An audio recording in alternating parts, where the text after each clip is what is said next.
Veterinary medicine is a messy business, both physically and emotionally.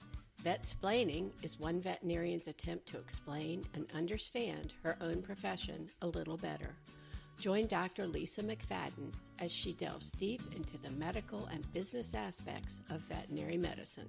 When I was about 9, my dad said that he thought I should be a veterinarian because, like most children, I had a love for animals. I liked playing with them, but I really liked studying them. And for a while there, I wanted to go to Africa and research wildlife out there, especially I was really interested in lions. And the idea of being a veterinarian stuck with me throughout the years. And I've been practicing for about 11 years, and it's funny to think that I base my entire professional career on the gamble that people will continue to keep companion animals inside most of the time, treat them as a part of the family. And it raises the question, why do people own pets? What is it about these furry little faces that entice us to bring them into our homes, lavish them with gifts, and obsess over what they eat, and a lot of times share our beds? So for this episode of Vetsplaining, I thought we could discuss this almost symbiotic relationship we have with cats and dogs. Without going into too much historical detail, domestication of cats began around 8,000 years ago, and domestication of canines started around 6,500 years ago. So why did people go through the trouble of taming these wild beasts? There's a lot of theories, including protection. So large dogs that are loyal to humans may have provided protection against other humans as well as large predatory animals. Hunting was another possibility. Dogs trained to hunt likely improved the success rate of the hunt, ensuring both their humans and the dogs would be well fed. There's some other theories that it was a demonstration of maternal instinct. So women, especially, that were capable of caring for cats and dogs may have proven themselves as apt mothers, which would have improved their odds of finding a mate. And the last one I thought was interesting is exposition of wealth. So the idea that caring for another mouth, whether that's a person or an animal, it costs time, it costs money.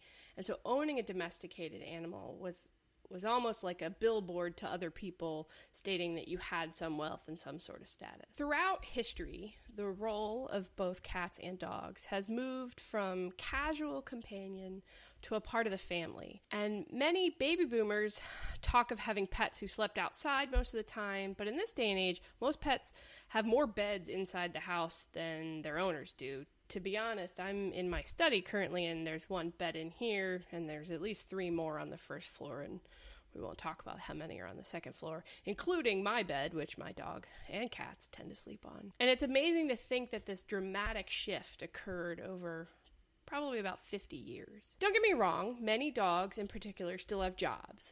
They have hunting jobs, sledding dogs, they're service dogs, police dogs, military dogs. And military dogs can have a variety of jobs within being a military dog. And you have your standard run-of-the-mill guard dog.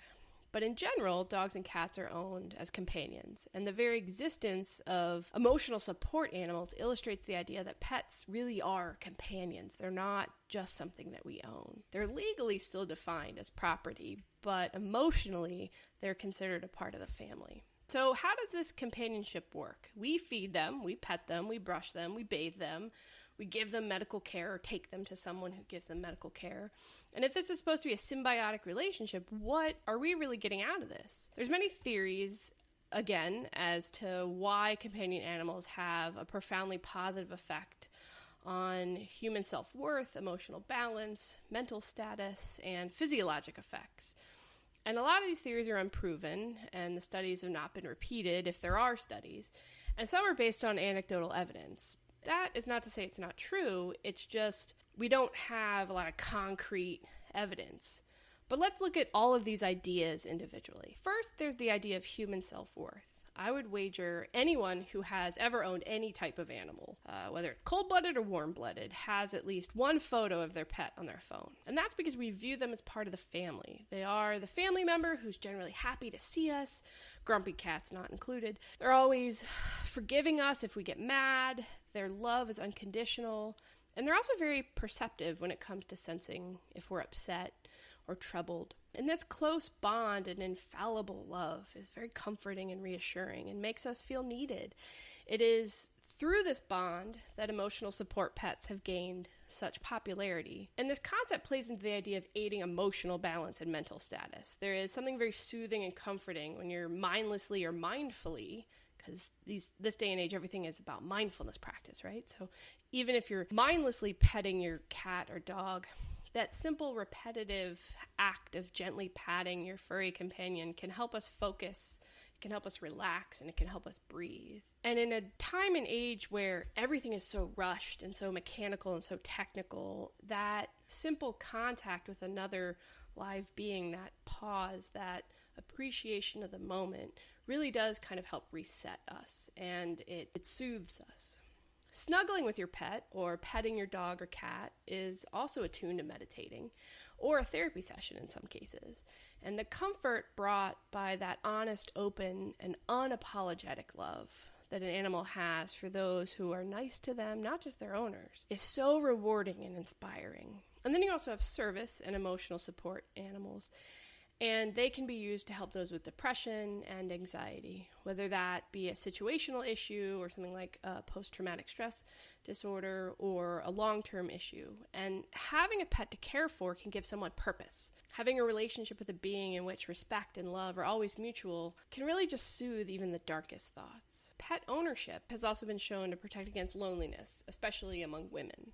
And the question I have is that because women tend to get lonely more often, or is it because the studies usually involve women because women are more likely to participate in the studies? Is it because women are more emotional in general and have this like maternal instinct, or is it just because we're more verbal about our emotions? So I think that's kind of an interesting concept, that it protects against loneliness, but I don't think it's just among women. I think it's probably just we end up in the studies more. And finally, domesticated animals can improve our quality of life physiologically. Service dogs can aid people with mobility issues. They can help with physical ailments, anxiety and depression, which we talked about. They can help with developmental disorders, autism spectrum disorders, as well as epilepsy. And companion animals can improve quality of life and physical health as well. Owners who regularly exercise their dogs are at least receiving some level of activity, right? Whether or not they're getting their full 30 minutes in, they're at least going through the motions and getting some steps by walking the dog outside. And in the case of some owners, usually Bengals, they can walk their cats outside. It always fills me with joy when I go outside and see a Bengal owner walking a cat on a harness, just because they are so unafraid and unapologetic, and they just have this like, come at me bro look. But I just think it's amazing. And owners of agility dogs often exercise a fair amount too while running the courses and practicing with their competing dogs. One study also showed that cats reduce the risk of dying from cardiovascular disorders, and that study actually suggested the reduction was not associated with physical activity because, again, unless you're primarily a Bengal, you're not going to be outside walking your cat, but it was actually the stress-relieving properties of companion animals that helped reduce the risk of cardiovascular death. A study in 2017 of 7 northeastern cities evaluated 9,534 children between the age of 5 to 17 years of age, and they found that pet ownership reduced the change of developing hypertension in children, which I thought was really interesting. And another study found that exposure of fetuses and newborns in Canada to companion animals increased the abundance of 2 types of gut bacteria, Ruminococcus and Oslospira, which both have been negatively associated with childhood atopy and obesity. So that's kind of cool. Like, not only are they helping us mentally and with our cardiovascular health, but they're also helping with our gut flora. You know, in this day and age, everything's about probiotics and having healthy gut bacteria. So the idea that having good, healthy gut bacteria can be triggered by owning a pet as a child, or having a pet in the household with a small child is pretty cool. And for those of you who are not aware, atopy is non-seasonal allergy, so it's intense itching, and you would think that would be the opposite, right? Because a lot of times if kids have allergies, they end up having allergies to cats and dogs. But this one study showed that having pets in the house for pregnant women as well as newborns actually reduced the risk of developing non-seasonal allergies. I will say, and this is a little bit off topic, but I myself have had allergies for a long time, and they got better when I was pregnant, and they got much worse when I had my child, only then to discover that I'm actually allergic to cats and dogs, which I think is like the ultimate irony of being a veterinarian. But that's okay. That's why they invented allergy shots. So going back to the subject at hand, rationally it makes sense that companion animals improve our feeling of self, balance us emotionally, relax our ever-worrying minds, calm our hearts, both physically and metaphorically, and in some ways improve our immune system. And these are all great, but is it really why we own dogs and cats? Do these positives outweigh the physical, emotional, and financial cost of owning a pet? I can't tell you how many owners I've had that were, humanely euthanizing their pet, and then they say, this is it. I'm never owning another dog or cat again just because it's too hard to lose them. So we have to keep that in mind. There is an emotional toll because unfortunately these guys don't live as long as we do. But going back to the idea of, does the positives of owning a pet outweigh the negatives? And I would say yes. I would say it's a resounding yes, in fact. And I personally believe my pets are worth it. The joy that I get when I come home and my dog runs up to me with his ears pulled up, his tail and butt wagging, and the grin that he has from ear to ear is so worth it. And no matter how bad or sad or frustrating my day was, Winston, my dog, makes me forget about it, even just for a few moments. And that time when I throw down my bag, I hug him, I rub his back, it's almost like a mini therapy session.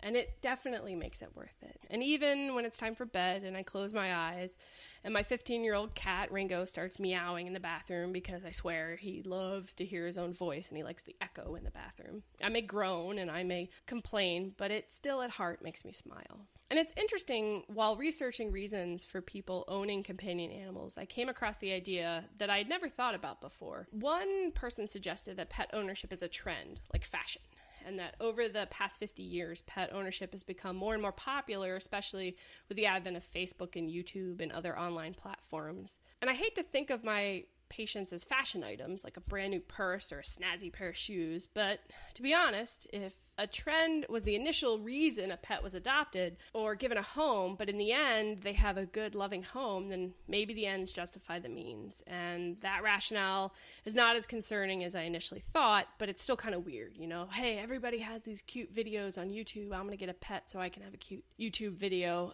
I only found one author who suggested that, but I thought it was a really kind of off-brand way of thinking about it. And this is off topic, but I just wanted to mention the concept of creating a good home for your pet makes me think of something I've wanted to tell clients for years, and that is relax.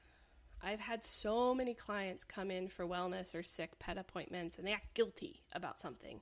I mentioned teeth, and they feel guilty. I mentioned blood work, and they feel guilty. Please don't feel guilty. I understand the complexities of owning a pet and having a life and worrying about finances. And my job as a veterinarian is to be an advocate for your pet. My job is not to make you feel bad. I know 99% of my clients provide excellent homes for their pets. And just because I make what we call in the field a gold standard recommendation does not mean everyone has to follow it.